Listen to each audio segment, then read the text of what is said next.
Hello दोस्तों, नमस्कार। आप सभी का एक बार फिर से हमारे चैनल एक्सपर्ट एकेडमी में स्वागत है।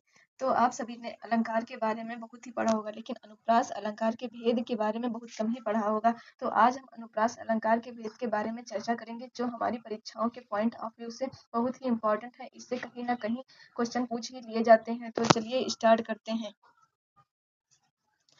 सबसे पहले हम अनुप्रास अलंकार की परिभाषा के बारे में जानेंगे।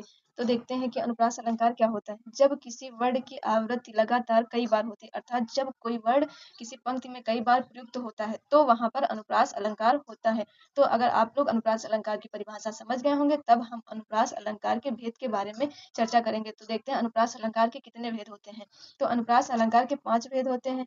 नंबर 1 छेकानुप्रास, नंबर 2 वृत्तानुप्रास, नंबर 3 लाटानुप्रास, नंबर 4 अनंत्यानुप्रास, नंबर 5 श्रुत्यानुप्रास। अब हम एक एक करके सभी भेद के बारे में जानेंगे। तो सबसे पहले हम छेकानुप्रास के बारे में देखते हैं। इसे भी एक हम पंक्ति के माध्यम से समझेंगे। तो पंक्ति यह है कि सूर समर करनी करही। तो यहाँ पर देखते हैं सूर और समर में सा वर्ड की आवृत्ति, करनी और करही में का वर्ड की आवृत्ति। अर्थात कह सकते हैं कि जब किसी अनुप्रास अलंकार में कोई वर्ड 2 बार प्रयुक्त होता है, तो वहां पर छेका अनुप्रास होता है। अब हमारा छेका अनुप्रास समाप्त होता है। अब हम वृत्तानुप्रास को देखते हैं। अब देखते हैं वृत्तानुप्रास क्या होता है। इसे भी एक पंक्ति के माध्यम से समझेंगे। वह पंक्ति है भूरी भूरी भेद भाव भूमि से। तो यहाँ पर आप सभी देख सकते हैं कि यहाँ पर भाव वर्ड की आवृत्ति कई बार होती है। अर्थात यहाँ पर कह सकते हैं कि जब किसी पंक्ति में कोई वर्ड 3 या अधिक बार प्रयुक्त होता है, तो वहां पर वृत्तानुप्रास होता है। अब हमारा वृत्तानुप्रास समाप्त होता है। अब हम लाटानुप्रास की तरफ चलते हैं।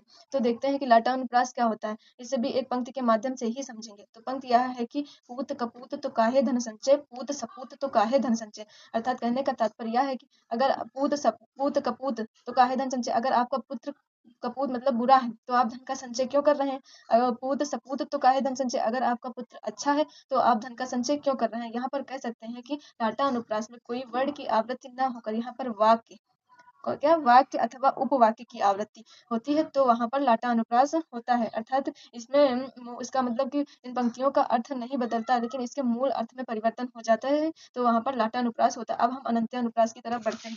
तो देखते हैं कि अनंत्यानुप्रास क्या होता है।